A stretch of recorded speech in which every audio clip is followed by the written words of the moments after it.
Anaanza fupi sasa Eritrea. Robert Kidane bado hajaamua, anataka kupenya pale pale. Robert Kidane cheza golikipa.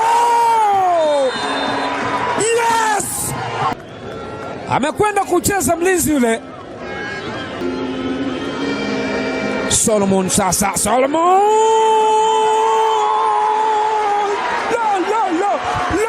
Lo! Hawezi bao la kusisimua, misuli yote ya mwili ndani ya moyo.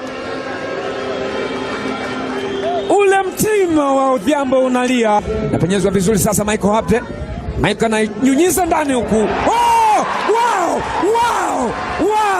Wow! Nini? Ilipenyezwa ile. Huo mpira golikipa nadhani umetoka huko ndani. Eritrea. Tekle Michael. Weka nalo. Yes! Alice tetezi. Michael Habde anafuta. Tazama hii. Tekle Michael Robert Fundi. Akaupenyeza, akapresi tu, golikipa amesimama kama anataka kuswalisha. Anauona mpira ukienda nyavuni, nyavu zikilia chui. Tunaumia sana mara ya 4. Akataka kuvua jeshi, akasema wapi.